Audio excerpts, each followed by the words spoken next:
Mustafa Sheikh, who is our Policy and Advocacy Director, who will be moderating our session. So without further ado, Partha Bhai, over to you. Thank you. I hope you all are listening to me loud and clear. So welcome to the Political Economy Analysis Wash and Climate Change Study, Findings and the Way Forward. Uh, just to give you the order of the day, uh, at first, Dr. Saleemul would introduce and give his opening remarks. And then Hasin Jahan, Country Director, WaterAID Bangladesh, would talk on climate and water. Then I'll try to put in perspective why we have done this study. And then we will directly go into the study findings discussions. We have, a panel of discussant and panelist three. Fazil Rabbi Siddiq from PKSF, Shaila Shohid, Chief Operating Officer, Disaster Climate Change Support Unit, Series FSM Support Cell of the DPHE in Bangladesh, Christina Cloud, Program Specialist, Climate and Environment, UNICEF Bangladesh. And then we will go into the panel discussions, question and answers. So as Adnan Bhai has said, if you have any questions, queries, please write in the chat box and we will get to your questions from the panelists. So further, so let's get into the order of the day. And may I introduce Dr. Saleemul for his opening remarks on this session and Gobeshona 7 in general. So Dr. Hawk, please. Thank you very much, Partha, and good evening, good afternoon, good morning to everybody. Thank you for organizing this session from WaterAID, and also to all your colleagues for organizing this, and to my colleagues who took part in the study which they will be presenting. I'm not actually going to talk about this particular session. What I'm going to do is to give you the context of the Gobeshona conference as a whole and give you some I would say guidance or requests from my side as to what outcomes I would hope you can come out with at the end of your session, which unfortunately I won't be able to stay till the end because I have another session to go to. So first of all, to give you a little bit of history, for those of you who are new and are not familiar with the term, Gobeshona is a Bangla word for research. And 7 years ago, we used it to set up a platform or consortium of researchers working on climate change in Bangladesh. It now consists of more than 50 organizations, universities, research institutes, NGOs like WaterAID, who work on climate change, aspects of climate change in the context of Bangladesh. And amongst the many things that we do, which I won't describe in detail, we used to do a major annual conference every January. For the last 6 years, we used to do it at my university, the Independent University Bangladesh in Bosundhara in Dhaka. And we got several hundred people coming over 4 days, spending time with us. We would get a number of international participants as well, but they had to fly to Dhaka to participate. Now this year, because of the COVID-19 pandemic, we decided to make it an online event. But we also tried to see whether as an online event, we could go beyond Bangladesh and make it a global event, particularly on the topic, the global topic of locally led adaptation, which is something that we focus our efforts on. And we reached out to friends and partners around the world, and we got an overwhelming positive response. So as a result, we have scheduled this as a 7-day long event. We got more than 90 sessions altogether over 7 days. And we are running these sessions over 24 hours every day. And today is the 6th day, by the way. So we've done 5 24-hour cycle days in 8-hour chunks. We start in the Asia Pacific region, then to the Africa, European region, and then to the Americas region, and then back again. And so far it's gone very well, with participation from all over the world in different sessions and different topics. So if any of you have not participated in any of the other sessions, there's still quite a few sessions to go. I would recommend that you have a look at them and participate in sessions that might be of interest to you. The sessions that have finished will all, we have recordings. They will be put up very soon, and you can go and watch the recording at your leisure as well. Just one other comment to make, experience to share with you. Our experience of doing these online events is that no matter how many people you get at live participation in the event, once you put it up on the website and you publicize it, you get quite a significant number of people visiting and watching it in their own time at their own leisure. So these are very valuable events in and of themselves, and we will be putting up each of the videos. We will produce a report on each session, but we'll also put the videos up on the website. So I'll give you my standard guidance for all the session organizers. This year, we have decided to do this as an online event. And as I said, we have really received a huge amount of support and involvement. And so we have decided that we will keep this as an online global event going forward. So we're not going to revert back to the in-person format next year and the year after. The last week of January, so put that in your diary. We will have this conference every year, and we invite organizers to come back again every year, not just an event this year, but come back again next year, and then come back again the year after, and think about what it is that you want to share with us the next time. And the emphasis and my advice, and I'll close with this advice to you: try to spend a bit of time at the end in your session to think about what you want to do next, and what you might want to do a year from now in terms of coming back and presenting work that you are doing with us. And what I would also request you to think about in future events is to go beyond simply the show and tell aspect of sharing, but do a bit more reflection, and particularly lesson learning in how successful have you been or unsuccessful. Absolutely okay to share lack of success in helping the most vulnerable people. That is really the ultimate desire that we want to promote and develop. And so we hope that you will continue to participate with us, come back again each year, and each year come and share your experience of how effective you have been able to be in helping the most vulnerable, and share that experience with us so that we can all learn from that experience, and all of us benefit from it. So let me stop there and wish you a very good session, and I look forward to seeing the session afterwards. Thank you.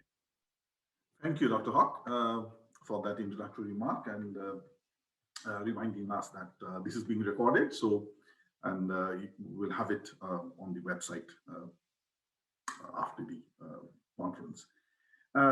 As Dr. Hawk was saying, this political economic analysis was done jointly, WaterAID and ICCCAD.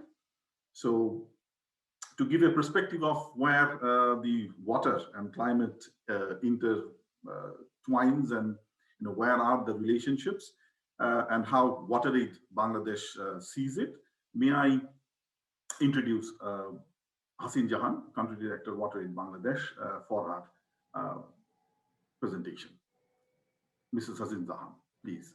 Welcome everybody to our presentation.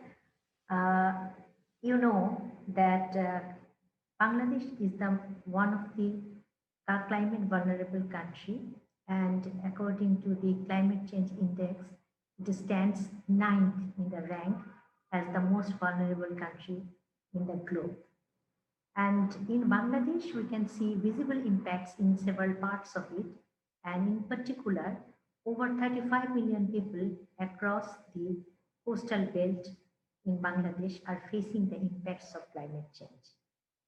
Next.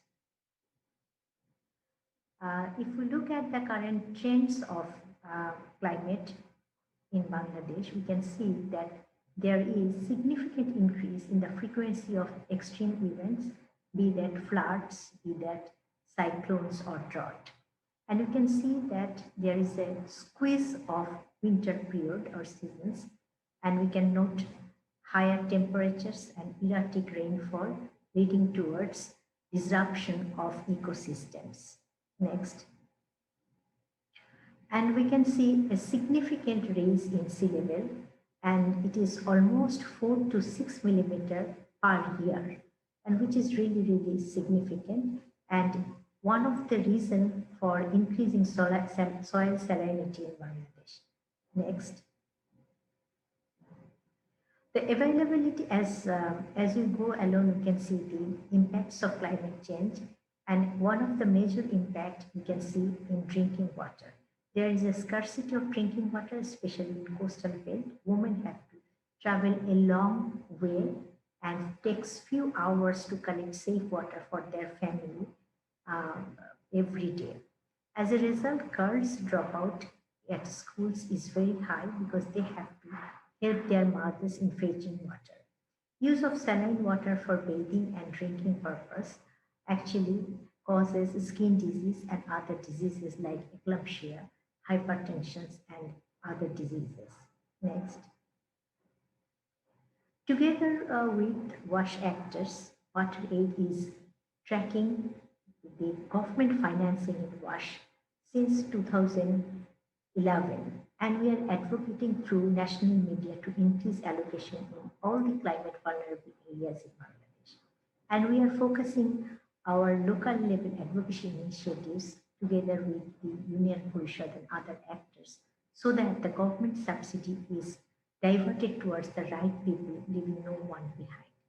And together with ICCCAD, WaterAID is undertaking a policy landscape analysis for climate policy analysis to understand the gap in the climate change related policies, to look at through WASH lens to understand where are the gaps. And we are expecting that some important and critical recommendations will come out from this study to understand where are the gaps in terms of planning, in terms of investment. And accordingly, we can propose some national level interventions based on this study. And we are really looking forward to receive that recommendation from that study today. Thank you. Over to Partha. Thank you. I would just like to, talk about why WaterAID has done this PEA, political economic analysis of WASH and climate change. So, Adnan Bhai, if you could go to the next slide.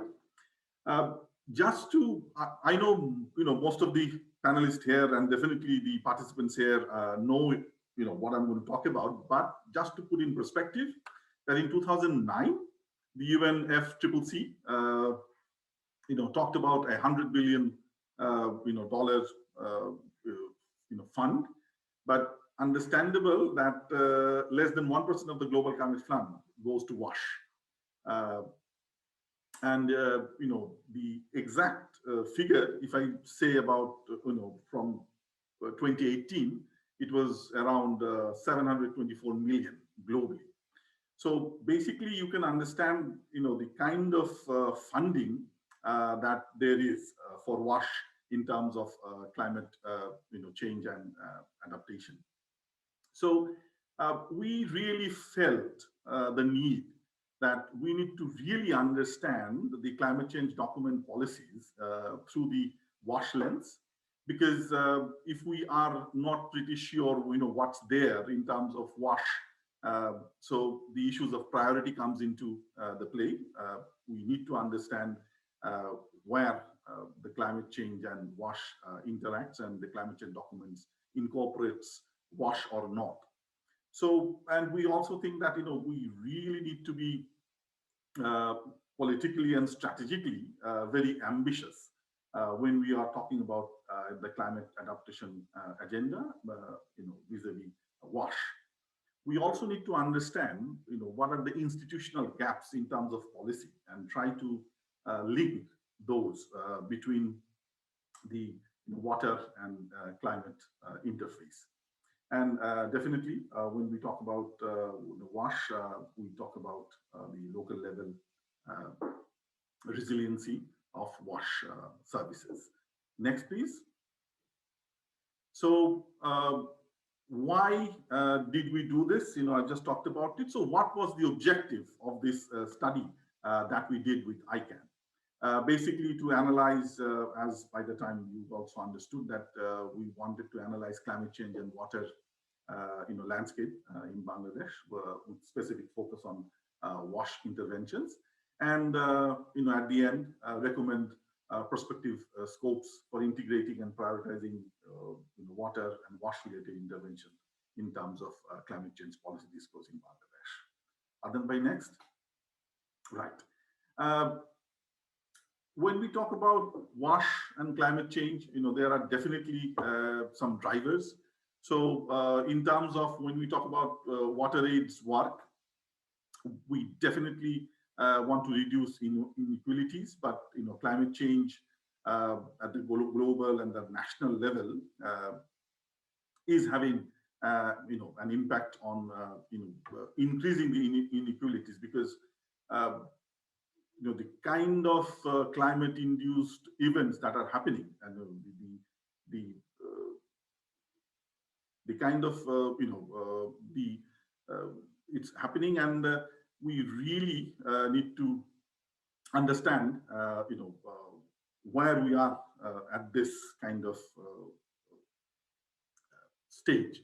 So basically, our focus should move towards the marginalized, trying to understand the inequalities from their point of view in terms of WASH. Well, we really need to strengthen services.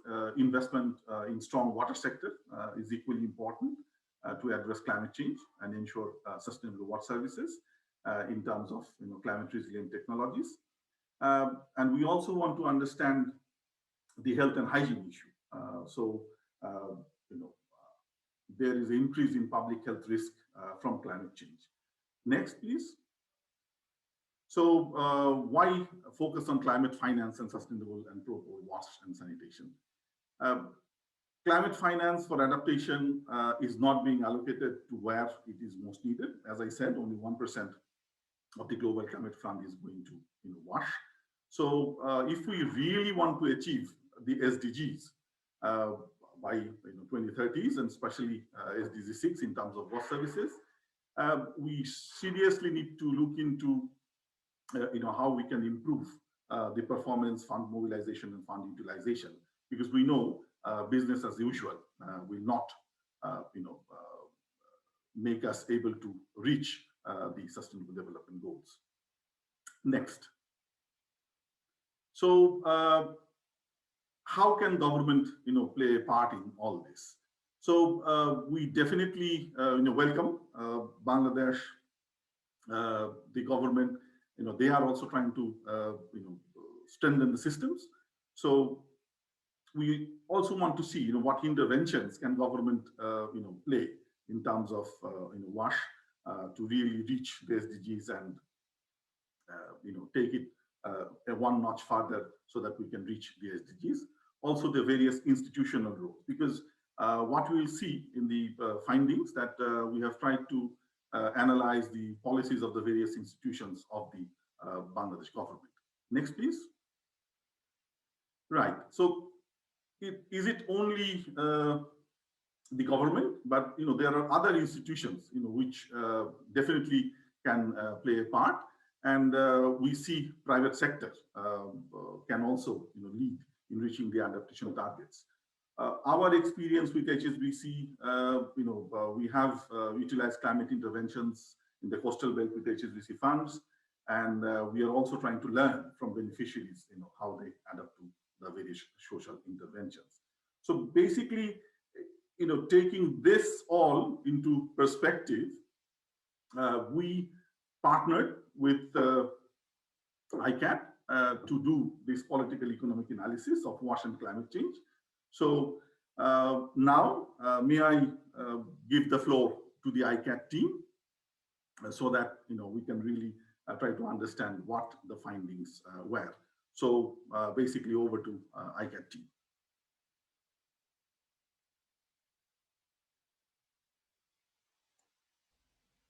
Thank you, Partha Bhai, for your insights. I would introduce Razai Bhai to take the floor from ICCCAD to present on their study findings. Reza bhai, whenever you're ready. Thank you, Adnan. I think let's wait for. Okay, so thank you and welcome everyone to this session on the policy landscape analysis. So we CAD started working since September with WaterAID. So in our team, we have this is Razai. I'm leading the project from ICCCAD end, and we also have Shahrin Rukhsar and Samina, who will be presenting in the later part of the uh, findings.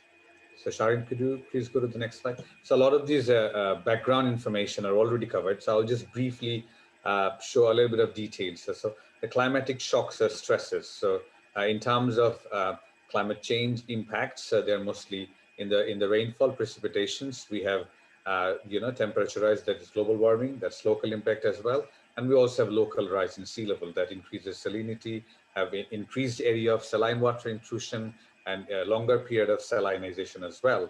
And also we have coastal flooding, tidal flooding, surge, and cyclones. So these are one of the common impacts that we have. But how do they impact the wash services or water services?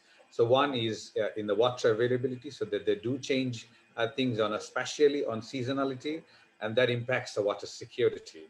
And also it impacts the quantity and quality of the water, that impacts the delivery and supply of the water, and as well as the increased amount of flooding and the prolonged flooding leads to water-related diseases, as well as impacts the water services in terms of hygiene issues as well.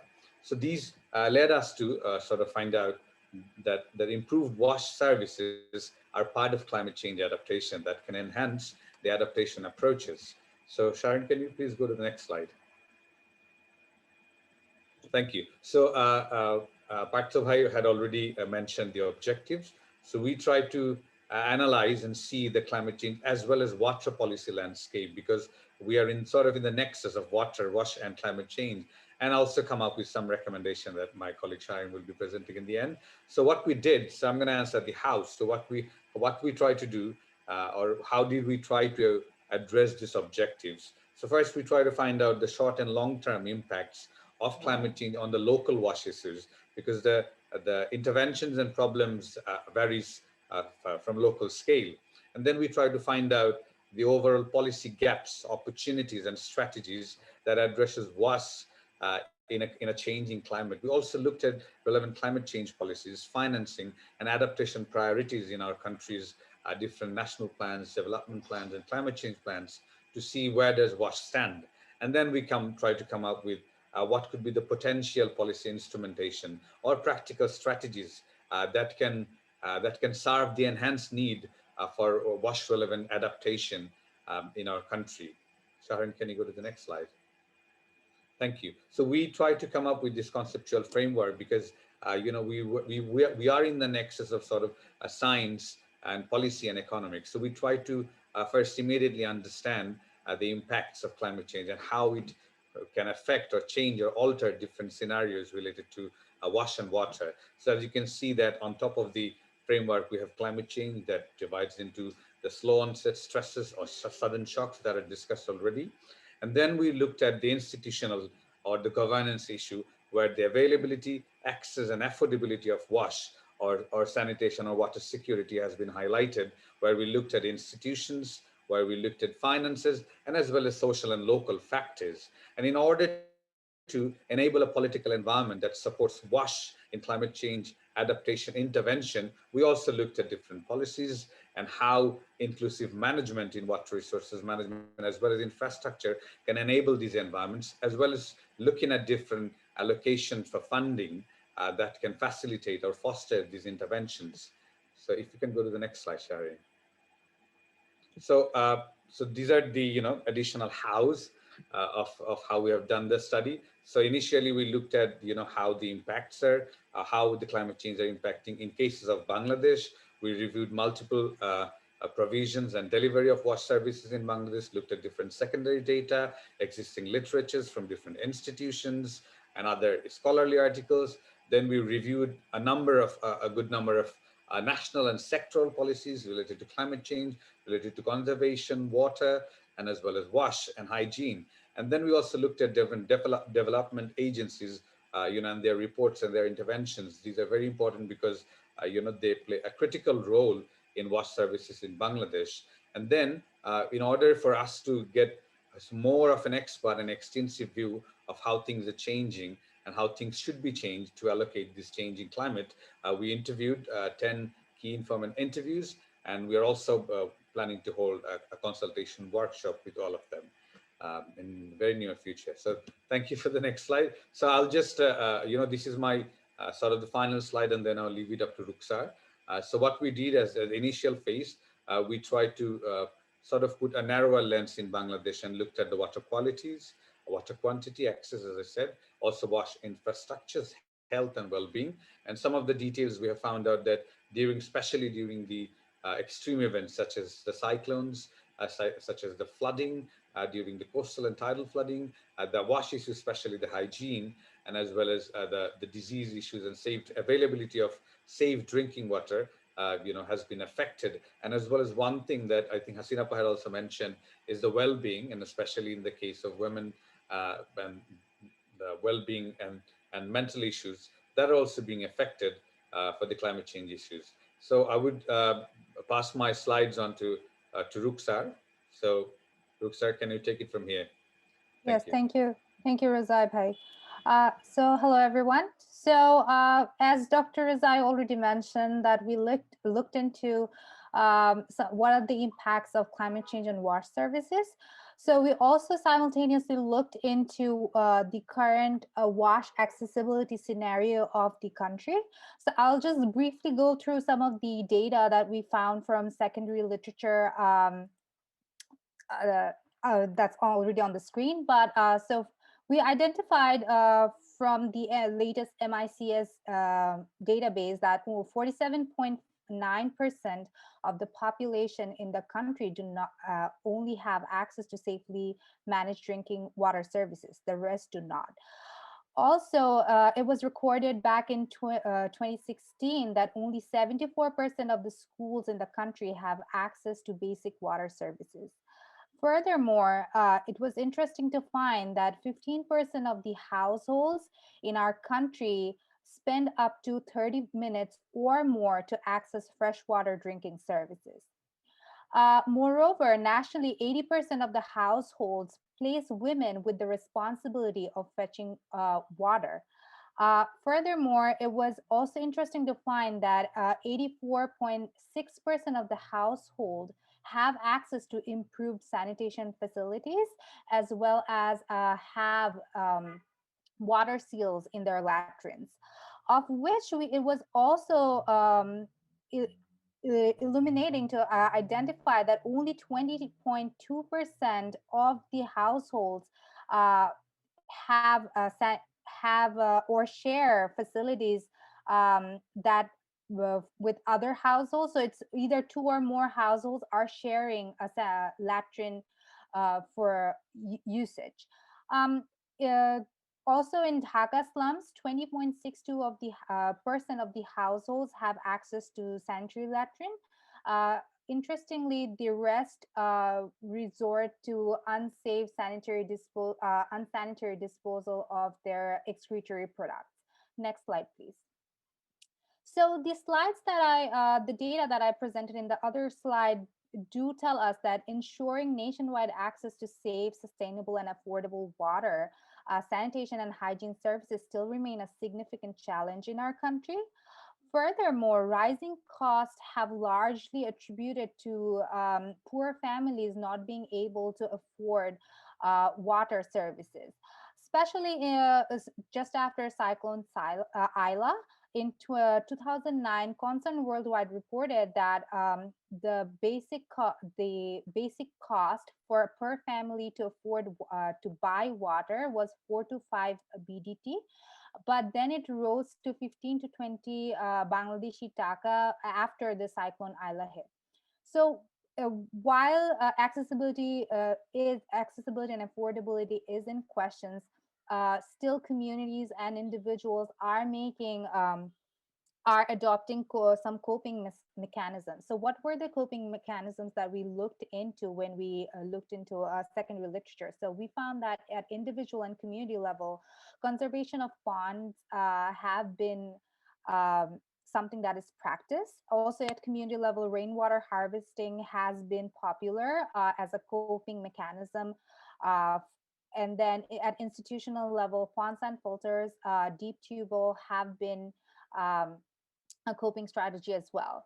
In terms of sanitation, building up of latrines on elevated bays with improved floors have been a strategy to cope with the impact of climate change on sanitation or the basic sanitation services.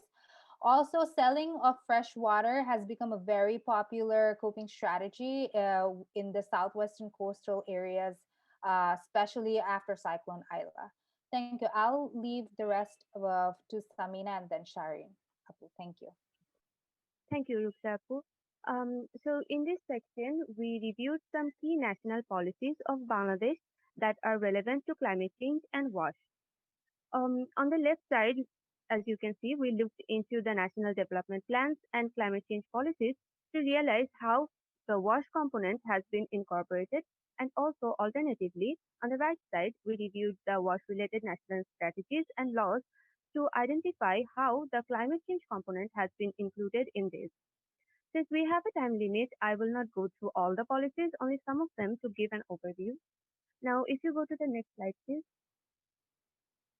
So, in this timeline, it demonstrates the changing trends of national development plans and climate change policies in terms of WASH and climate change.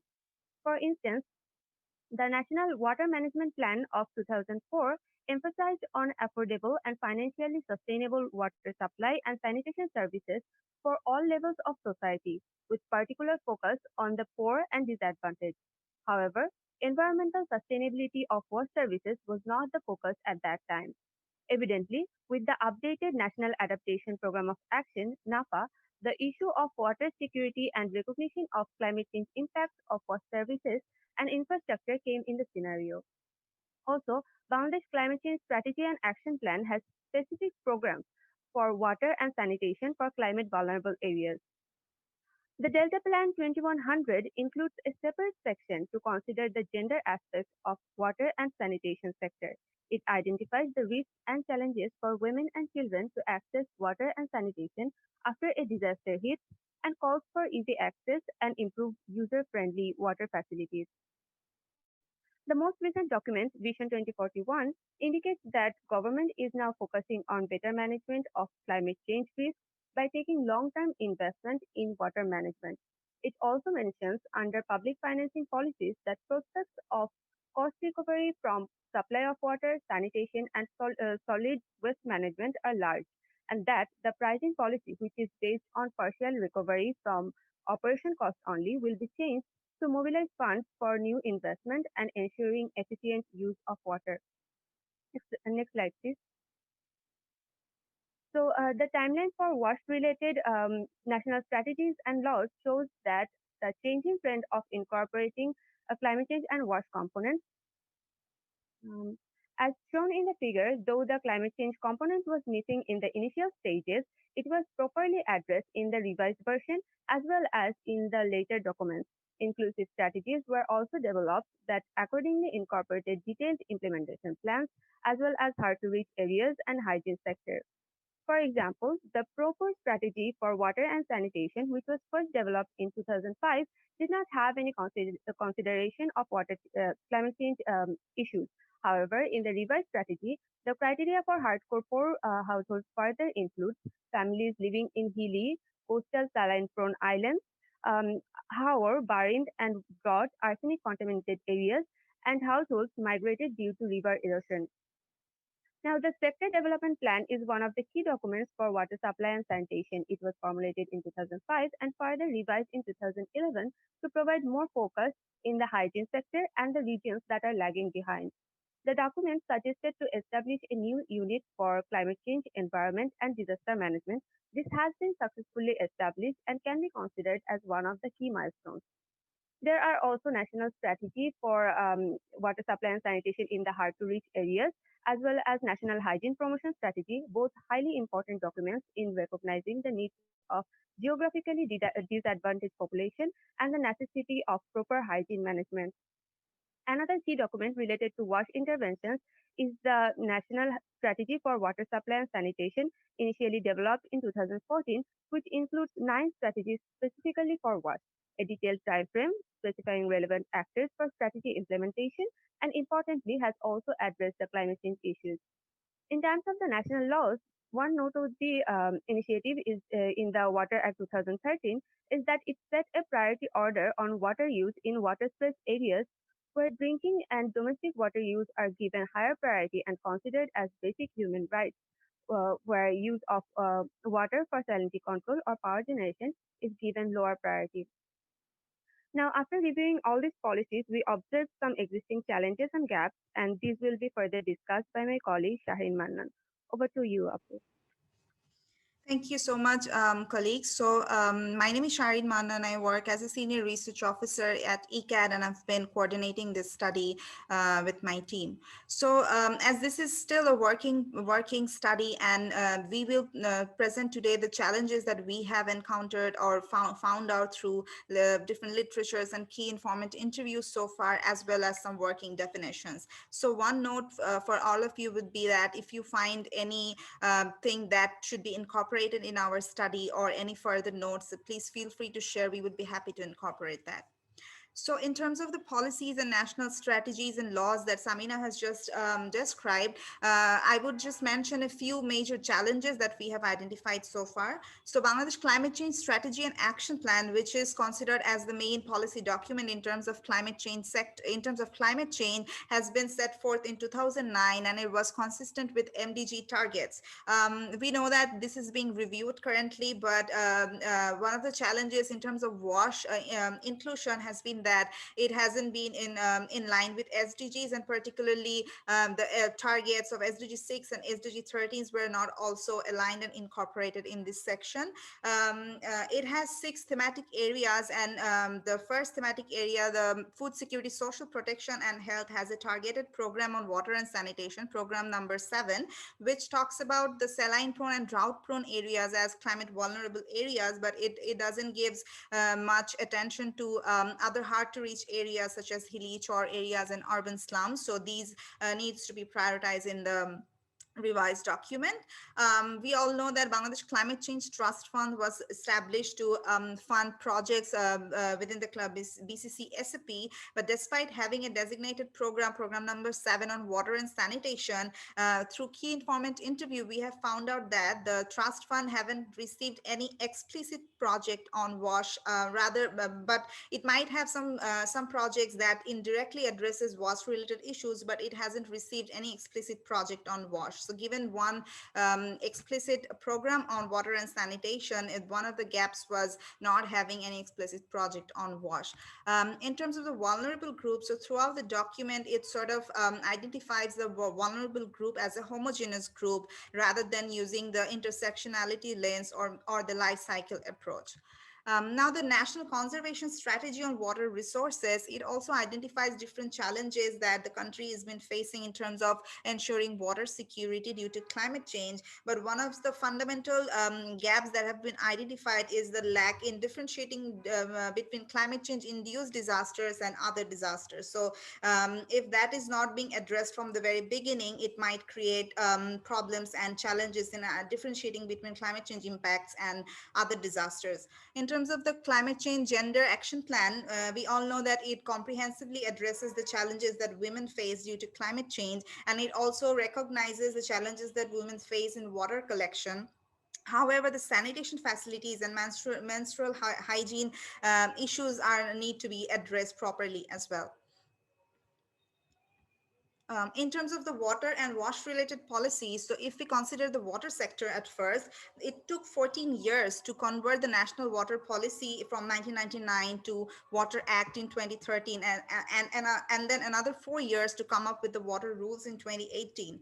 Now, during this long period of time, the country has faced numerous climate change induced disasters and impacts, and given the amount of time that it requires to convert a policy into a rule book to implement at the local level, it is highly a matter of concern that during this period of time, the wash related infrastructure services and damages to and the losses to human being is noteworthy. In terms of hygiene sector, the only national document in terms of the sanitation sector, the national policy on safe drinking water and sanitation in 1998 was not updated until 2018, when a group of civil society organizations sort of advocated with Ministry of Local Government to align it with SDGs. And I think it is in the final stage, but yet to be published. In terms of the hygiene sector, the situation is even worse because we only have the one national strategy, which is the national hygiene strategy formulated in 2012, which is also not in line with SDGs. And I think there has been a working committee in place which have been working on updating the document, but it has been postponed due to the COVID-19 pandemic. And we really hope that it comes out as an updated document really soon, with definitely a roadmap or an action plan to implement it at the very local level.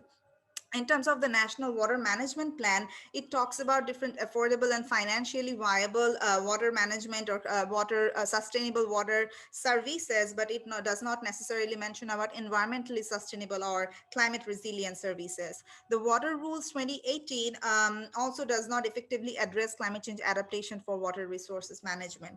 The PROPOR strategy that has been formulated in 2005 and then later updated in 2020 now addresses the SDG related parameters, but and addresses parameters, and it also now includes the coastal areas, hilly and shore areas, and hard to reach areas in terms of wash.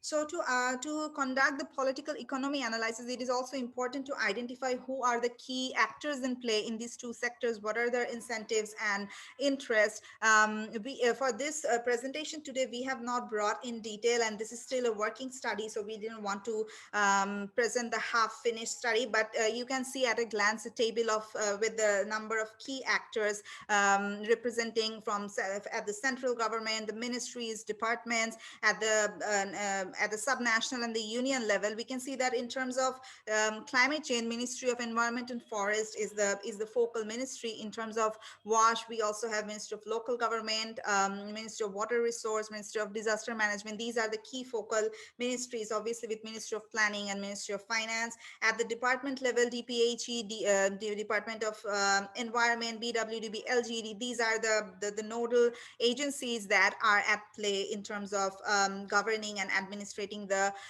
these two sectors. We also have a list of donors and national and international NGOs, together with private sector entities, research organizations, and media. When we publish our final report, hopefully by next month, then you should be able to get a detailed idea about these actors, their key interests and incentives, and the major role in play.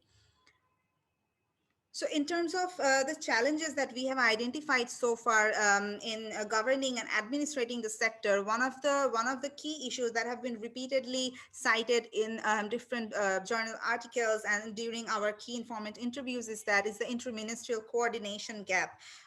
So as I already have shown that there are a number of key ministries and within them the departments and agencies at play, there is a big lack of coordination at this moment, which sort of hinders to better implement or materialize the policies and projects at the local level. And among them, the hygiene sector is, I think, the most neglected one, because there are a number of ministries, for example, the Ministry of Health and Family Welfare, Ministry of Education, Ministry of Local Government, different agencies have some sort of activities related to hygiene, and they are not very well coordinated and hence not very well implemented.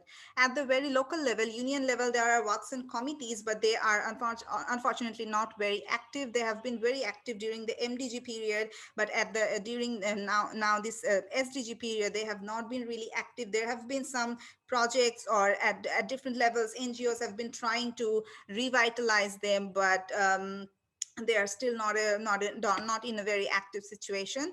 The operation and management of water infrastructure is also a major challenge at the local level. In some cases, where there are partly community owned, there have been cases of a free rider problem. There has been a case of poor management, or not properly looked upon, used for different purposes and all that. And in cases where this is not community owned, the situation is even worse.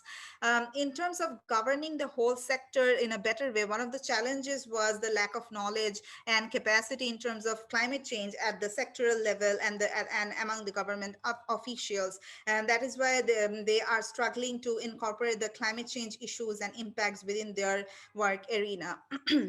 And most of the key informants have informed us that still now the WASH interventions or projects and policies, even though have been given a good shape now, but still are taken on an ad hoc basis, or maybe during the post-disaster on the recovery period, rather than with the proper long-term planning and incorporating the issues of climate change and how the climate change might impact this sector, the infrastructure and services. There is still a gap in accessing information and adapting context-specific adaptation technologies as well. So in terms of the financing, climate and WASH budget financing, we have identified that over the years, the climate relevant allocation have been increased from say 0.15% from financial year 2015-16 to financial year 2019, although the current financial year 2020 to 2021 have seen a slight decline in the climate relevant allocation as of the total budget. In terms of the WASH budget, it has also seen an increase overall over the years. This figure shows the climate relevant allocation among the ministries which are key for related to WASH. So from the figure, we can see that the local government division under the Ministry of Local Government has received the maximum number of climate relevant allocation, followed by Ministry of Disaster Management and the Ministry of Water Resources, which is quite valid because most of the infrastructure related projects, say the coastal embankment, the embankment projects, and all sorts of the river dredging process, etc., goes to the local government division, although we don't have clear data on how much of this finance is related to WASH. Now, the table shows that over the years, the climate relevant and the WASH relevant budget has increased and have seen a positive side. But when we see the allocation in terms of different subsectors, it is quite evident that the water and sanitation sector has been at least seeing an incremental change, positive incremental change in their budget allocation. But the hygiene and the fecal sludge management sectors have been historically been overlooked, and compared to water and sanitation sectors, they have very less, or I would say no allocation in terms of water and sanitation sector. In geographic area-wise allocation, we see that the urban areas have always been receiving way higher allocation than the rural areas. Now, in the country of in a country like Bangladesh, where almost 70% people live in the rural areas, and the climatically vulnerable areas such as the coastal areas, hilly and shore islands, they receive very less, or compared to no allocation compared to the metropolitan cities and towns and poroshobhas. So this is really a matter of concern when it comes to making climate resilient WASH services and WASH infrastructure. Bangladesh Climate Change Trust Fund, which has been established to fund the projects related to the BCC SAP, has 6 thematic areas, and this table shows that clearly the infrastructure thematic area has the highest number of projects and the maximum amount of allocation among all these all these thematic areas. The food security, social protection, and health thematic area, which also have a targeted program on water and sanitation, also has relatively moderate number of projects and allocation, but we didn't find the data on how much exactly goes for program number 7. In terms of international climate and wash-related funds, so in terms of climate change, first it comes to the Green Climate Fund, and up until 2020, Bangladesh has been given total 5 projects from GCF, although none of these are solely related to explicitly on wash, but many of them have directly or indirectly addressed the wash concerns, particularly the coastal, the project related to coastal infrastructure, and women also have some components related to wash. When it comes to the development banks, we have analyzed data for the key development banks that have been investing in our country for quite a while. For example, the World Bank Bangladesh has the wash among their top target areas where they are planning to invest, and currently it is committed to 100 million USD for municipality water supply and sanitation project, which started from 2019 and will go until December 2024. Similarly, ADB is also committed to mobilize 2.17 billion USD for water and other urban infrastructure services in Bangladesh. So what are the challenges that we have identified so far in terms of wash and climate budget? The first one is clearly very obvious that in the climate change arena, adaptation is already overfunded, and so is the wash sector, which currently has which is currently a less prioritized area when it comes to climate finance. In terms of the WASH budget, the allocation is highly skewed towards urban areas compared to the rural areas, and including the vulnerable coastal and shore areas. Within the subsectors, as I already mentioned, the fecal sludge management and the hygiene sector have been historically neglected, and the allocation compared to water and sanitation sector is pretty less. The fourth one has been already mentioned, that despite having a targeted program number 7 under BCC SAP, Bangladesh Climate Change Trust Fund did up until now hadn't had any explicit project on wash, but it might have indirectly addressed wash related issues. The program BCC SAP program wise allocation data we found was missing. If we could have that, we could have a more detailed analysis on which program are prioritized, on in which program the funds go smoothly compared to other ones. Again, in the BCCAP, on the trust fund financials, so a study has cited that despite being vulnerable, the coastal divisions of Kulla are having lesser and lower funds compared to Chittagong and Borishal regions. In terms of the international funding, the GCF, if per se, the Green Climate Fund, the complex process of getting accreditation and accessing the Green Climate Fund is also hindering the possibilities of getting more international funds from GCF. When it comes to private sector, only a very few private entities, for example, Unilever, HSBC, they are funding in the wash sector through their water wash or sanitation program. But in and a few private entrepreneurs or individual level at the household level, they are financing. But in general, the private public partnership or the co-financing mechanism is not very widely practiced yet. So in terms of the challenges that we have identified so far, the study would like to recommend some working recommendations, which we definitely want to fine tune again based on the suggestions today and the consultation workshop that we would like to hold after this conference. So the first area of recommendation would be the formulation and implementation of climate resilient wash policies. And in doing so, it would be helpful to rely on some scientific scenario analysis and come up with the forecasting or data on what could be the impacts of climate change on wash infrastructure and services, and that in that way it would be easier to adopt the climate resilient wash services in the policies. In terms of the policies needs to also give proper emphasis and investments on good monitoring, evaluation and learning system, because that way we can learn from the projects that have not been very well implemented at the local level, and we can then include these learnings into the new projects and policies going forward. Another important area where we can work on together is the capacity and knowledge enhancement of government officials at all levels in order for them to better understand the concept of climate change and incorporate that in their projects and policies, and finally implement them in a better way.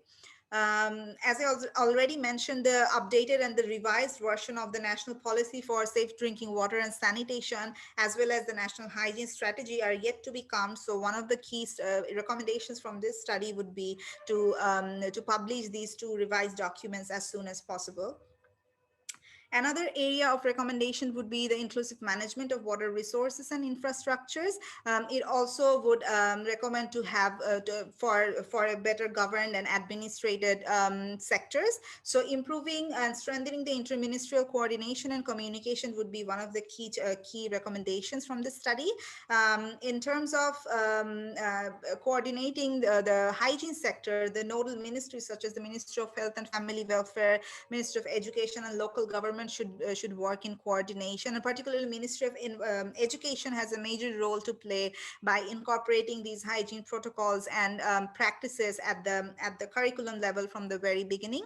Reactivation of the standing committees at the union level is also a matter of great importance for this study, so that they can be better prepared in the face of the future climate change induced disasters and impacts. Community owned water management and infrastructure is another area which requires further attention, because the ownership of these water resources and services are very important for them to better function. And it has been identified that women can play a major role in managing and safeguarding the water resources, and case studies have identified that in cases where women have been in charge, they have been proved better served. To monitor the progress of different wash and climate change related interventions, it is recommended to identify some measurable indicators so that we could learn from the progress or failure of any project, and can better incorporate the learnings going forward. Finally, proper allocation and utilizations of funds for sustainable wash infrastructures. In that case, it is first important to identify and determine the per capita wash budget need.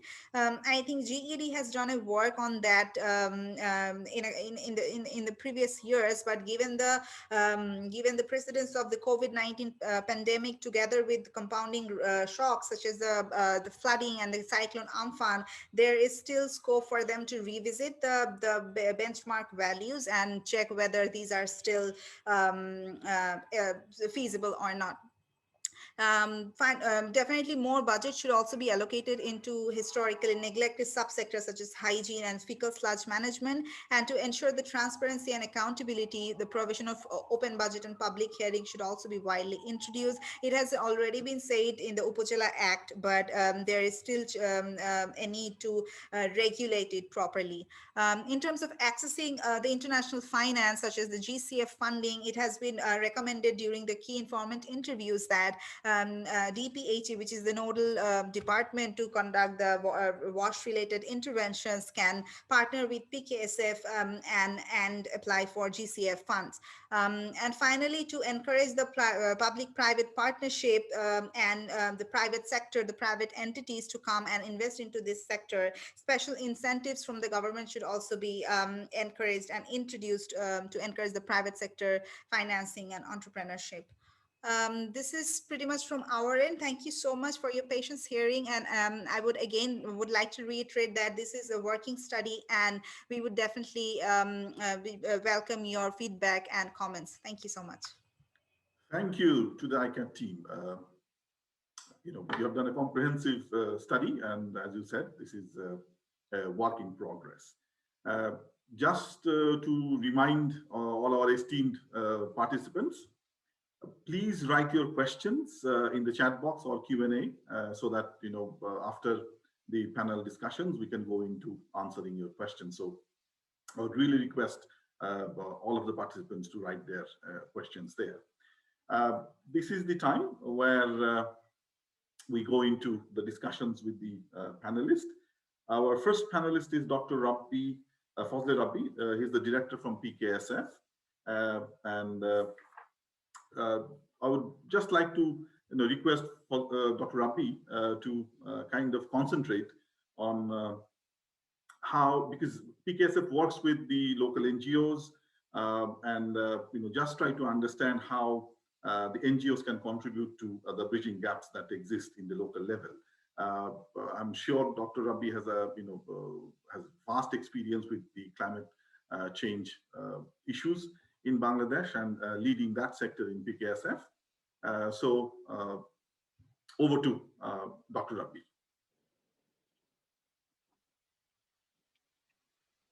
Okay, Mr. Parthoshai, to tell me about something on that issue. Actually, it would be great if you could finish within 10 minutes, but we have some time. But 10 minutes is a long time. I'll try to complete my speech within the time limit. Thank you. In fact, I tried to go through the presentation which you presented. Actually, you and others presented something on the issue, and I think you tried to cover almost everything on WASH. But I think your title was the on basic of WASH program. What is the impact of climate change on WASH and recommendation and way forward? Absolutely. The objective was basically political economic analysis in terms of WASH and climate change, trying to understand, if you look into the objectives, trying to understand where the policy gaps are when we look at climate change policies of Bangladesh, and how if you take the WASH lens to those policies, so where are the gaps, and find those out, and then have recommendations on how we can fill those gaps so that a better WASH focused climate change policies and guidelines can be done in Bangladesh. So that was basically the idea behind this study. So over to you, Dr. Rabbi. Oh, okay, thank you. Actually, in your presentation, so far I see you try to understand the impacts of climate change on particularly saline-prone areas. In fact, climate change impact not only saline-prone areas. Actually, water is important for everywhere, for saline-prone, drought, flood-prone, and hail-prone areas as well. But particularly if we see the water issue, the drinking water problem, obviously it is mostly impacted on the saline-prone areas, drinking water, carrying of drinking water to remote areas, and drinking water is not available everywhere. And we are introducing some of the some rainwater harvesting, reverse osmosis, ponds and filter like that. But it is a problem in drought and even flood-prone areas during flood. During our recent flood, water was really a problem for, in flood-infected areas. In drought areas, so far I visited the drought-prone areas. In some months of the year, in the lean period, tubewells are not working. So every year, some tubewells are inoperative, and they are going to another technology, deep tubewell or semi-deep tubewell, or whatever we call in the local level, some other types of tubewell, something like that.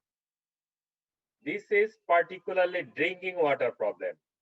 And if you go to the sanitation and hygiene, in your presentation, you try to cover everything in saline-prone areas, something hypertension, eclampsia, like that, and in the skin disease, in the drought-prone areas, in the flood-prone areas due to flood, there is diarrhea, other waterborne disease. Almost we know this thing, but you particularly asked me to cover the policy gaps and what we can do in future in terms of government budget allocation or something like that. Plus, because PKSF works, with local NGOs at the grassroots. So okay. If we look into the WASH and the climate, or the water and the climate scenario, okay. There are also gaps at the local level. So how can NGOs, with your experience, with your vast experience in working with the climate change issues. How can the local NGOs play a part in all this? Thank you. Thanks again. Let me go to the national level, and then I'll try my best to go to the local level. In fact, if you go through the documents, climate change strategy and action plan, the WASH, it is actually cross-cutting issue. That's why it is, I think it is not be applicable or wise to keep in a single program or action. As water is relevant to agriculture, livestock, fisheries, it is relevant to flood protection, relevant to salinity intrusion, as well as drinking and sanitation. So water is very much cross-cutting. So if you go through the BCCSP 2009 and NAPA 2009, you will get almost everything in different programs, although it might not be in this single program. In your presentation, sometimes you say in the saline prone areas, and sometimes we are telling that maybe in the recommendation, Sharin Manan said that the chore areas and might be in the hill areas should be the priority. I think it is not like that. Obviously, saline prone areas should get the priority, but in BCCSP, if you look after the action plans, what it is tried to cover the WASH issue. Another important document, actually, it is not identified in the presentation. I think it is a National Environment Policy 2018. In that policy, actually, WASH issue, it covers very exclusively and very wisely. So you can mention also the National Environment. It has the apex policy for the environment, and it covers climate change issues as well. What PKSF as an government entity who works with the around 200 apex NGOs of the country, what we are doing in the field level regarding WASH. First of all, our mandate is to work with poor and ultra poor. This is our mandate. And another our basic mandate is the poverty eradication through employment generation. But we are not working on that. Gradually, our primary focus is the microcredit. Now we are going to focus on agriculture, fisheries, and gradually we are focusing on WASH. As you know, we have a specific program on WASH under World Bank. It is going on. But what we are doing in climate change, we have climate change unit, what we are doing through the climate change unit. For example, for 2012 to 2016, we implemented a project called Community Climate Change Project. We implemented it through 41 national NGOs in around 36 upazilas. In every upazila, we have a mandatory work with water supply and sanitary toilet. This was one of the first. And what we did that, and everywhere we made a group, we called it Climate Change Adaptation Group. What kind of WASH facilities you need? It is identified by that CCAG group. That means Climate Change Adaptation Group. It is around 20 to 25 women, and depends on the discussion based on the local situation, based on the local need, we identified the WASH. Whatever they need common toilet or for household level. They need rainwater harvesting for individual level or common. They need tubewell for many people or common tubewell. That kind of thing.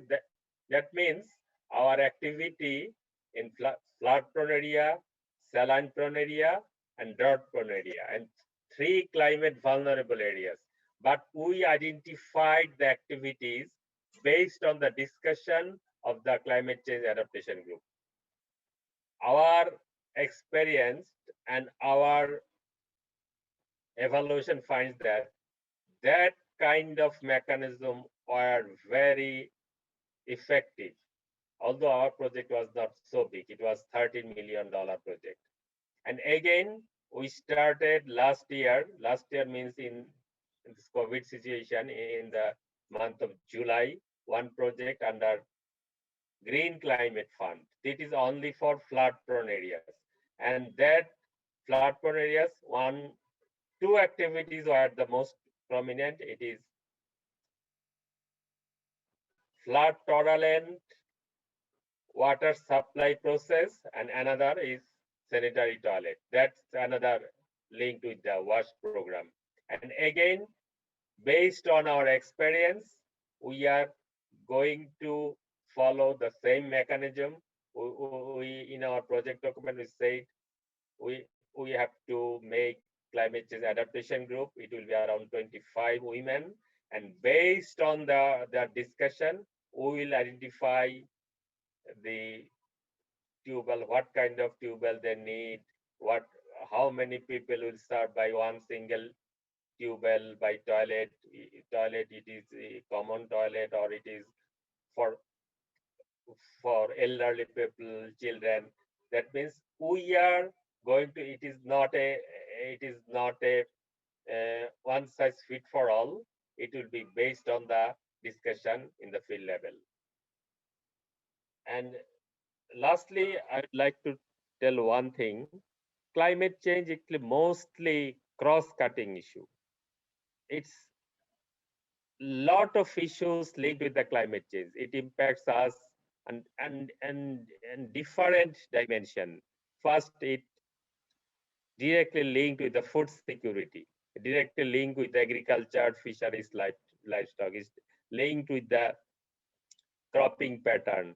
It looks some infrastructure is directly linked, particularly in saline prone areas, infrastructure or other issues. In that respect, in everywhere, water, sanitation, and hygiene is actually to some extent linked with other programs as well. So my particular suggestion based on my experience, actually water should be integrated in such a way that WASH should be integrated in such a way that the WASH issues could be identified and could be addressed properly in every program rather than standalone WASH program to address the every aspect of WASH issues. Again, I could say that if time allows, then based on the question, I can say I can try to answer the question from the audience side. Thank you. Thank you, Dr. Just one thing, when you give importance to food security in terms of the project, do you think WASH gets missed out in some form of shape or manner? Thank you.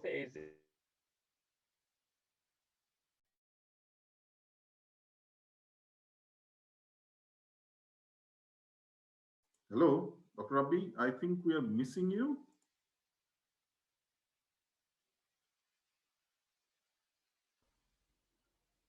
Hello. I think he got disconnected. Maybe let's just wait for a so, minute. We'll come back to him. Let me,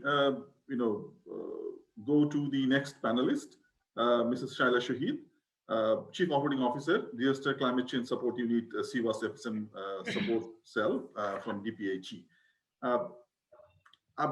Shaila, you have definitely, heard the recommendations, the gaps. So first question to you is, what are your thoughts on that, in terms of the gaps in the recommendations that has been put forward? Where do you see,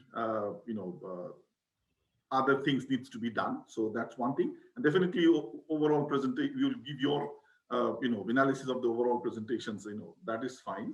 But also I want to request you, because DPHE works with the local government. Hello, good to hear me now? Oh, okay. We will come back to you, Dr. Okay. Rabbi. Okay. I was out of connection. And one thing, what I was telling, that actually, if we think on resilience, then you have to ensure food security, water security, as well as sanitation. For example, when we got a project under Climate Change Resilience Fund, are you hearing? Yeah, sure, please. So in a minute, if you could, for example, okay, just few minutes, 2 minutes. For example, when we suggested an activity on sanitary toilet for our community climate change project, it was financially managed by the World Bank. Then there was a big question from the World Bank side. Why toilet in climate resilient activity? Then our answer was, if we ensure the food security, water security, and not sanitation, not hygiene, then the adaptive activity, the resilience of that community will not be sustained. Thank you. I understand. So in that perspective, I think hygiene sanitation should be incorporated in such a way that the climate resilient activity will be sustained in future and long term. So you cannot ignore in any case the sanitation and wash issues. Thank you, Dr. Rabbi. Thank you. So as I was saying, apologies, Shaila. As I was saying, so basically you give your inputs into the whole study, but looking into the gaps and the recommendations that ICCCAD team has given. But since DPHE works heavily with the local government, so in terms of WASH climate change and how these two comes together with the issues, may I also request you to say some of your recommendations in that aspect. So over to Shaila. Thank you, Parthu Bhai. It was very fascinating to listen all of you, especially from the presentation, a very comprehensive presentation that you shared with all of us. And I'm very pleased and glad to see the progress, because you all know that I was engaged on the very onset of conceptualizing this study. So I really, I'm very glad to see the progress. But as you mentioned, from the overall discussion, we all understand that the climate crisis is basically the water crisis. So to tackle this climate crisis, definitely this study findings is very time-worthy. And we must understand how it is intrinsically linked to the changes in the water cycle and equally to the water and sanitation service delivery. So I really appreciate that the study findings, shared very comprehensive aspects. More or less all kinds of gaps analysis have been done from this study. But from the government side, before giving you an overview of the challenges and what are the steps the government has taken till now, and what are the way forward, in terms of having the key recommendations from this study. Let me give an overview of this newly established Disaster Climate Change Support Unit, because we all know that DPHE, the Department of Public Health and Engineering, is a major apex body and key government authority in terms of delivering the water and sanitation services within the municipalities and also in the rural context. Working with the Ministry of Local Government, Rural Development and Cooperatives. And you also highlighted a number of budget allocations, but although we can understand that these are not always primarily focused on the water, sanitation and building the intersections within the climate change. But in Bangladesh, we have already evidence that increased climate-induced water-related hazards, depending on the intensity and magnitude, that's actually affecting large areas with multifaceted physical, social, economic, and environmental impacts, including high incidences and casualties. So there are gaps actually how the whole coordination mechanism are addressing all these destruction and damages of wash infrastructures. I mean, whether we have that disaster and climate proofing lens and risk reduction approaches while addressing this deteriorating of quality and quantity of water access and the water associated products in the country. So coming to the point that what actually this disaster climate change support unit is doing, because I think this is a very pioneer initiative of the government and also the DPHE that they have established this to address and mainstreaming the disaster and climate change related adaptation, mitigation and risk reduction approaches. So within DPHE itself, while addressing the water service delivery, but at the same time, we are also equally looking at different vulnerable and hazard specific zones. So primarily, this unit is responsible to bring the disaster, climate and emergency context focus while implementing the mandate of the sustainable sanitation and the efficient services with a lens of gender and social equality and how we are going to build the community resilience.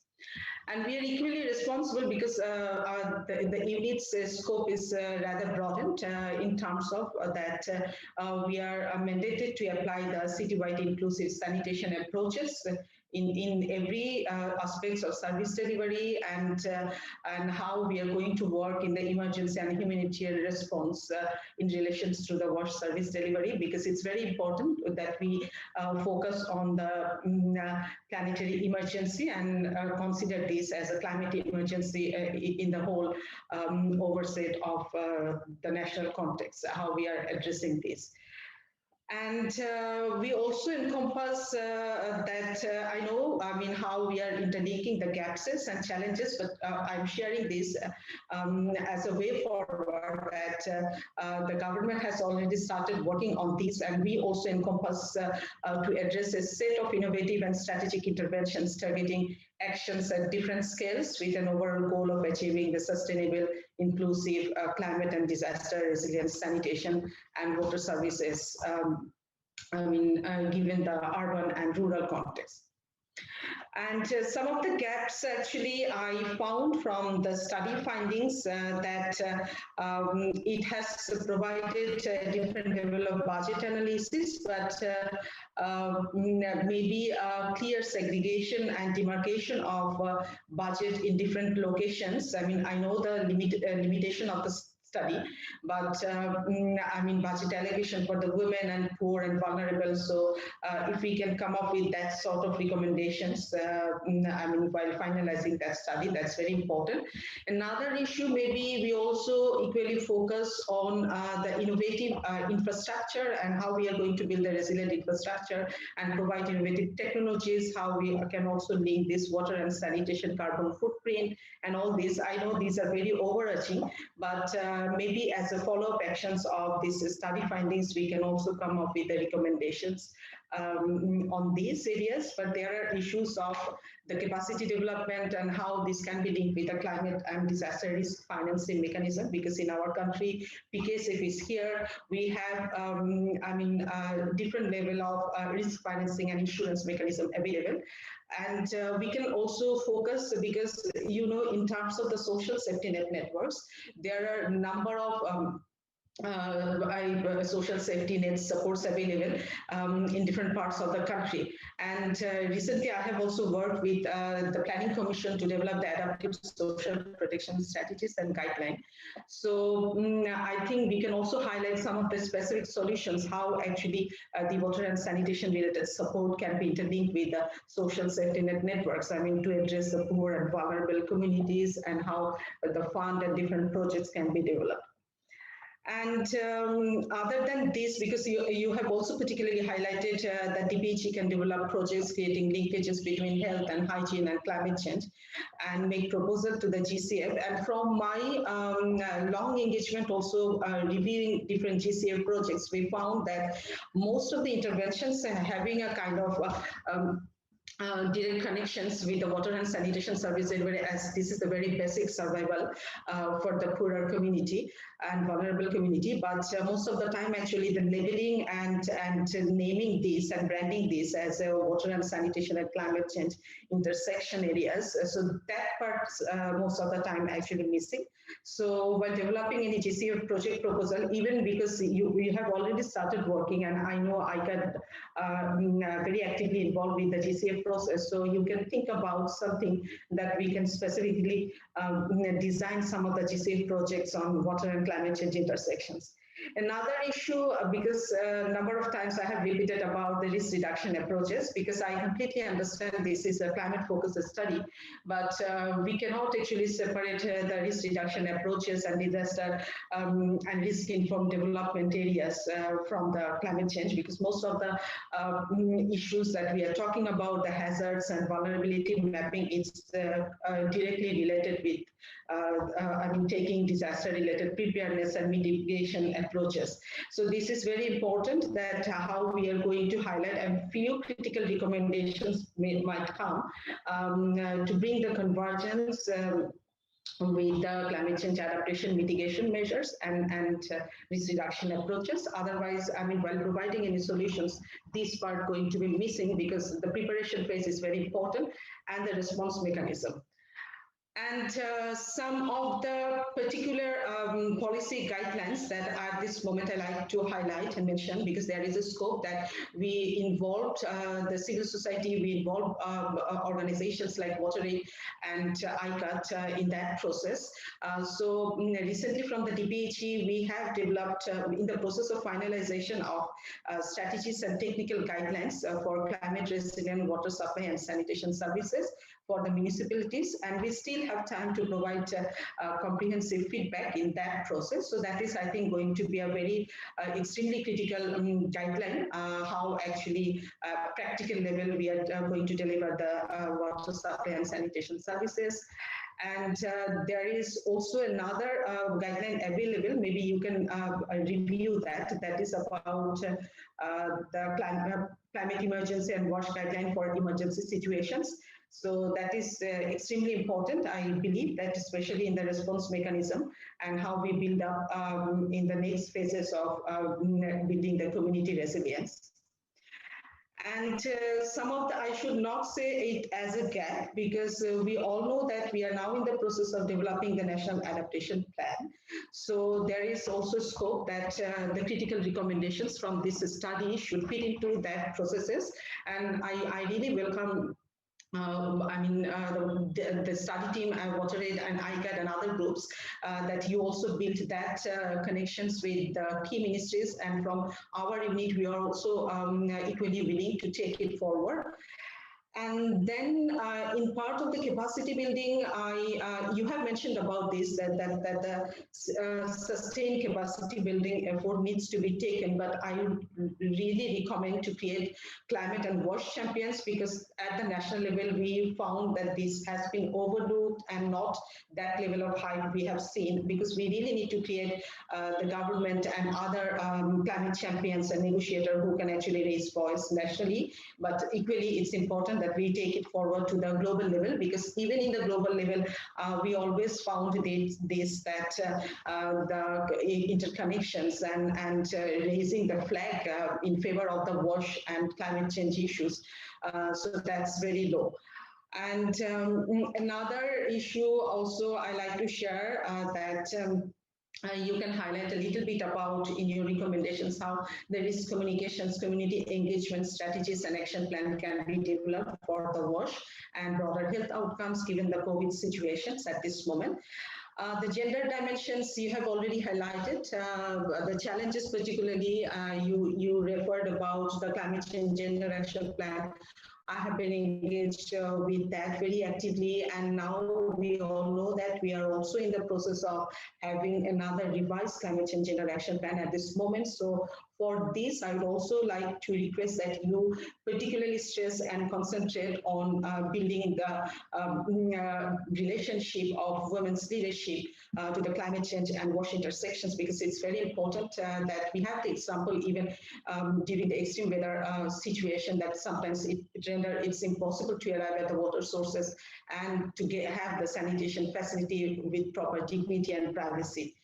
And equally, it's important that we also talk about that what level of financing going to build up this women leadership in that situations.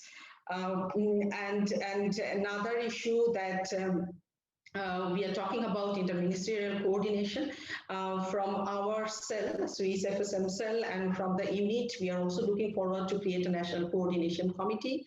But it is equally important as climate change and WASH. I mean, not only WASH, as water is eternal, and water involvement in different nodal ministries. I mean, these are very dynamic. And we need to revamp. I mean, somehow with the participation of the civil society and the active organizations who works in the WASH sector, how you can work with strengthening this. Coordination committee can be engaged with different level of government, and you particularly also mentioned about how the water and sanitation committee can be activated. So it's equally important that we not only look at the water and sanitation committee, but can try to build interlinkages with the other committees, like we have the disaster management committee at different level, municipality and union parishad level. So a kind of coordination from the very local level with the bottom-up approaches, that's actually very imperative to make it successful. And finally, just, sorry to intervene, in a minute or two, if you could finish. Yeah, sure. I'm coming to the I mean, my end point. I saw that you have done a critical review of all the national aspects. I mean, in terms of WASH and climate change. But I would also like to see a particular focus how we are going to take it to the international level, to the climate negotiations that we have at the COP processes, or maybe the disaster-related discussions that related platform that those are available, and maybe the water-related discussions, those are available. So particularly I like to mention here about how to drive towards the international and negotiations, like the Marrakesh partnership. I often like to recommend, because the high-level climate champions, they have started working on race to zero and race to resilience, and there are specific discussion areas available on water. There are specific areas they are now collecting information, and committee they are planning to form. So our national level connection to that international and global level is very critical, I believe. So international perspectives, I haven't found that level from that study. So it would be good how that can be interlinked, because we all know all these water and sanitation and climate negotiations having a strong platform at the global level, and this needs to be built up if we are going to address or going to have access to the GCF processes, even to have address and linkages for the global climate financing and from that. Thank you. So that's actually my overall recommendations and suggestions for this study, and I really look forward to work with you all. Thank you. Thank you for your inputs and your observations. Our next panelist is Christina Cloud. She's the program specialist, climate and environment, UNICEF Bangladesh. Can I just, kind of ask you, definitely you will give your, inputs into the overall recommendations and the gaps in this study that has, been presented. But because UNICEF is a UN body, so what kind of challenges do you face in implementing WASH services if you look at the intersection between water, WASH, and climate change? So if you could also give some light into that. So over to you, Christian. Thank you very much, and thank you also for this excellent study and presentation. Like everyone else who has been speaking, I'm also really excited for the results and think they will be a really valuable input to the sector, and especially, as we heard already, in integrating it into national climate policies, and especially I'm thinking of the NDCs and the National Adaptation Plan and other policy instruments that really determine funding for sectors, climate funding. So that will be extremely valuable to have the results of that and be able to use it for strong advocacy for integration of climate change into these WASH climate change linkages into these documents. And yeah, so I have very a tough act to follow with the previous speakers, all of them, so very comprehensive study and so on. So speaking about the UN specifically, and more so from the lens, of course, from UNICEF, I would say that one of the challenges with addressing climate change is data that is coming up. We had a consultation on sector consultation on the role of the UN in the WASH sector, and climate issues, resilience issues came up very strongly across all areas of WASH. But especially always the data issues. So the availability of data, teasing out really the impact of climate change on different WASH outcomes, on development outcomes that are impacting communities through WASH, and looking at but the use of data, how we use it, are we making use of the data, how is the ownership looking of the data that we already have, and the sharing and so on. So in that whole question, there were a lot of issues that consistently have been coming up. So that is definitely something that is on one issue also for us.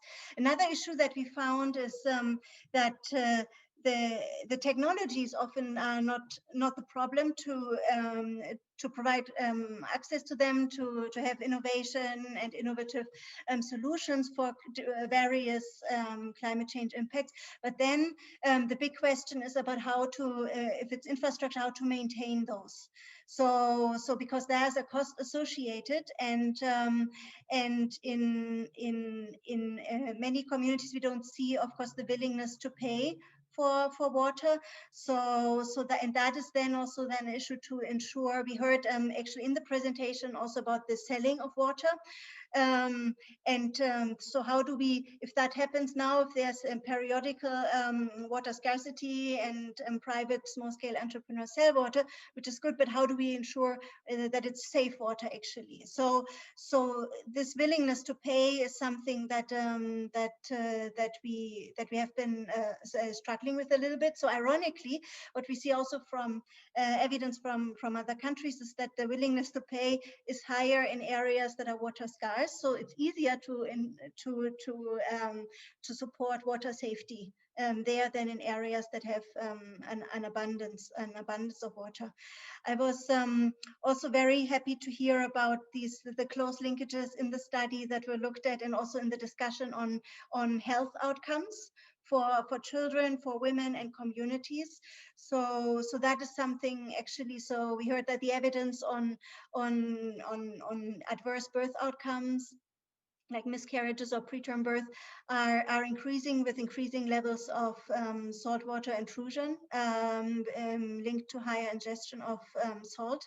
So that is something that I think is critical to look at also in this policy context. So if we have some issues, I mean, I know the study is already very comprehensive, but I think it would be interesting to pick maybe a few issues and look at the coherence of these also across like other sectors, like for example, in this case, the health sector, how nutrition policies, health policies, and of course, national level ones, how do they how do they incorporate these issues? Are there any, is it coherent? Is it, or is there some things we can improve?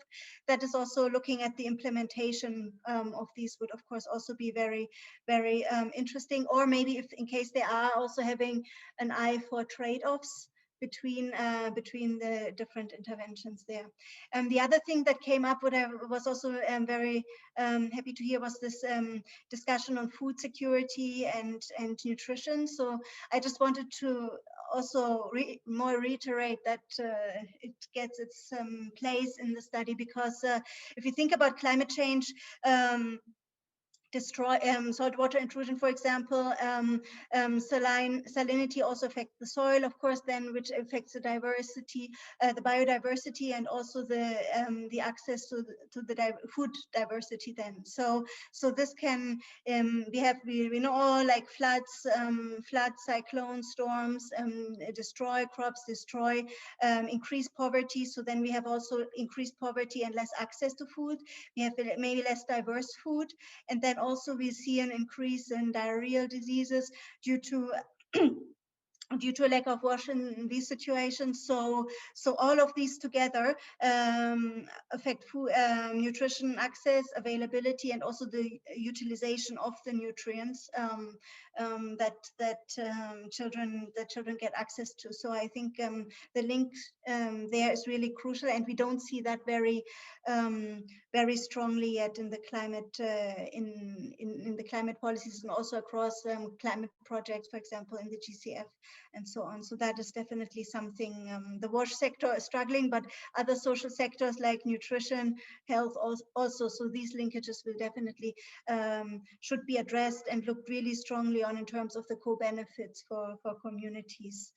Yeah, I think yes, I think that is one of the, I mean, I just had some other points that I thought that I heard. So sort of the engagement of the private sector, I think, is very interesting to look at, and to study the role of innovation, and definitely also operation maintenance of WASH infrastructure that needs to be budgeted in, and differently, of course, with the impact of climate change on these. So the sustainability of the WASH infrastructure came out already strongly, and the needed investments to really factor in the resilience aspect, the additional cost of resilience ahead and from the beginning. Yes, I think, yeah, I think maybe one other point on looking at the environment dimension, and also how sort of like looking into the area of integrated water resource management, especially as we see the shift from over extraction, or like sort of the government commitment from moving from groundwater to surface water. So those kind of shifts, and how to improve, basically a little bit, take a little bit of vital lens and better integrate the broader water and environment policies, or the WASH sector, to closer work with the broader environment sector, would certainly be useful there. But I'll stop here so that we have also some time for discussion or follow-up questions. Thank you. Yes, thank you, because definitely some question answers need to be there. If I understand, Judith, you had a question, so we can discuss that if you want to present it to the panelists, and then we can definitely someone from the panelist or can answer that question. Judith, are you there?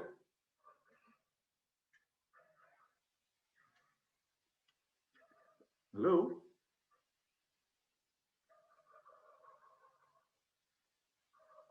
Okay, I'll just try to. Hello, Judith. Right. I think she must have been disconnected. May I,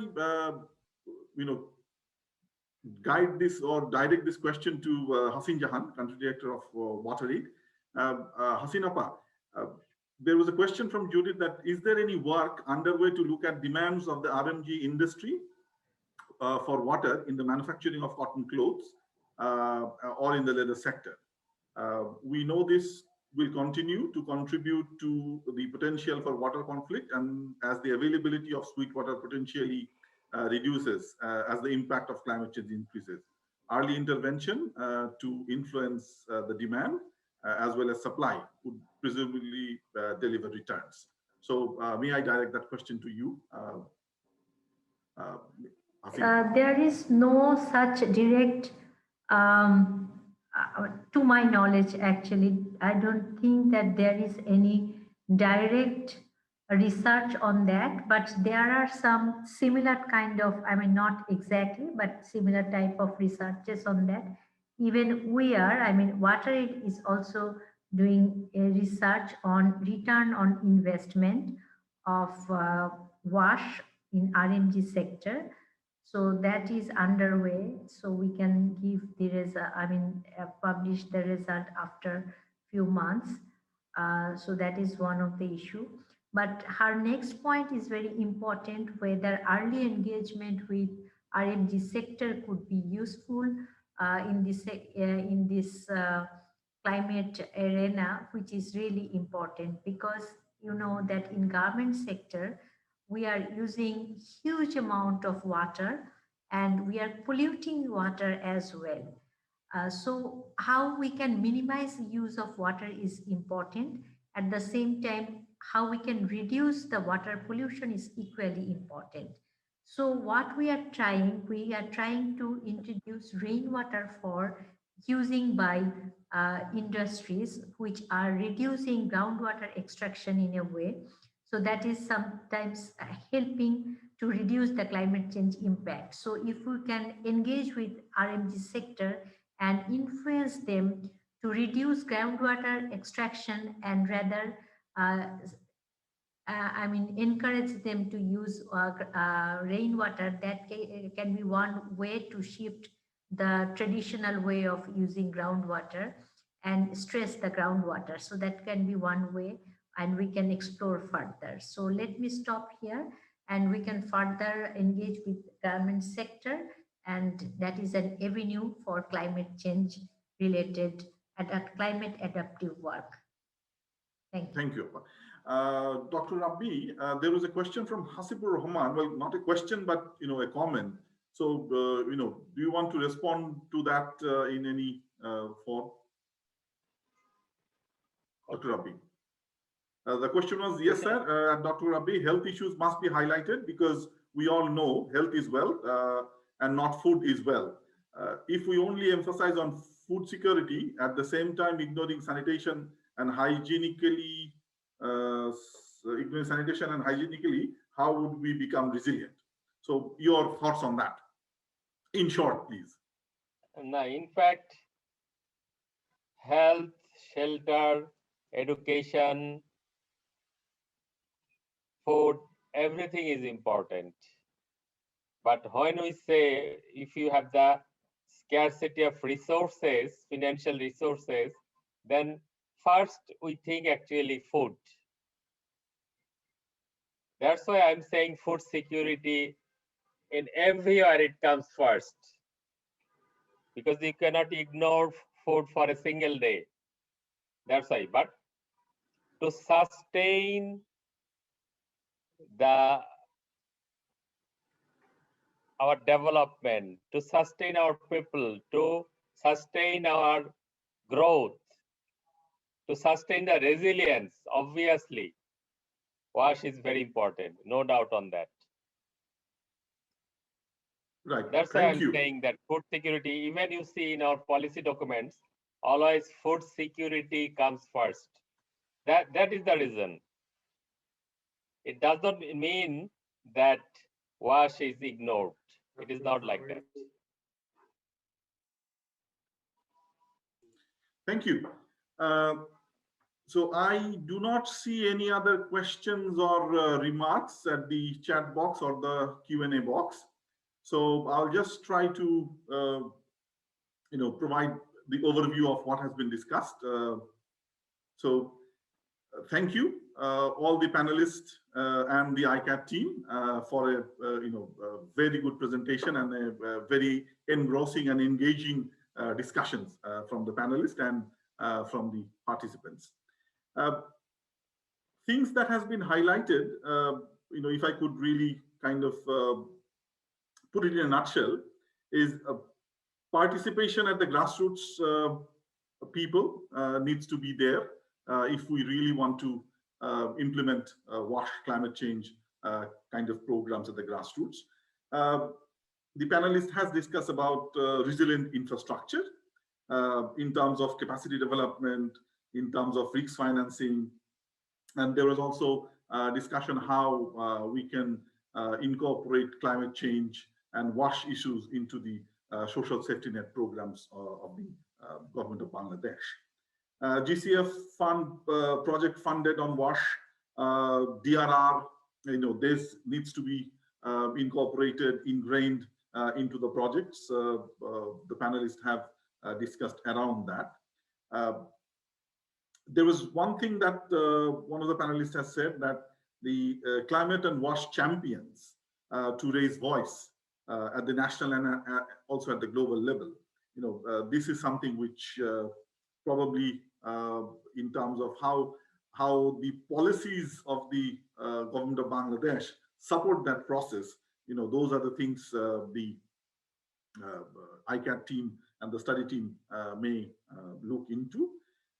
Community engagement action plans, coordination of the ministries, not only of the ministries, but also within the local government institutes at the grassroots, how the committees are interacting with each other to take forward the WASH and climate issues. They have highlighted that also. Data on WASH and climate change, how climate change is impacting WASH.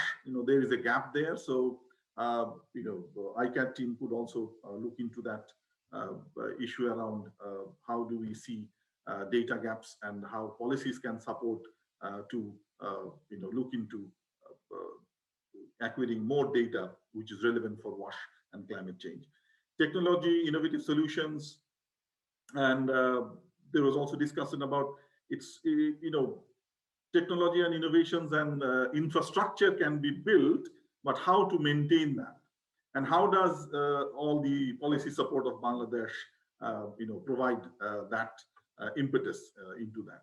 Willingness to pay, as one of the panelists was saying, at the grassroots, at the water scarce area, people pay a lot more than other areas for accessing water. Health outcomes, engagement of the private sector, these are the things that has been highlighted by the various panelists.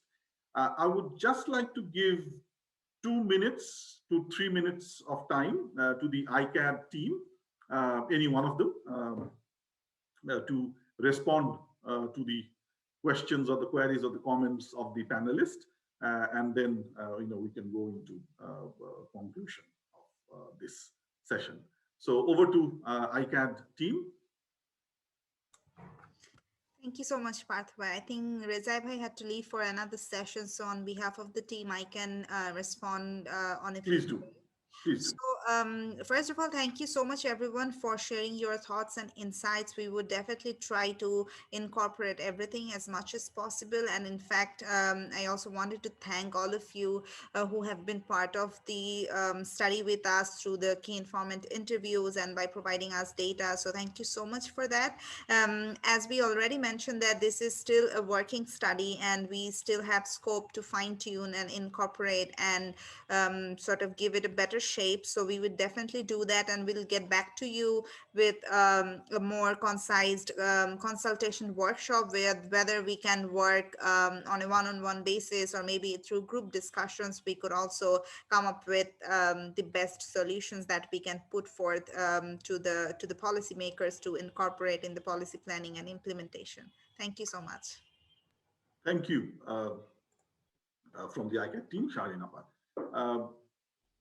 Can I ask Adnan Bhai to give an overview of the roundup of what we have discussed and all that? Thank you, Partha Bhai. It was an excellent presentation from ICCCAD, and thank you, Shahrin Appa, Rezai Bhai, Samina, and Rukhsar for your hard work for the last few months. It's been excellent so far.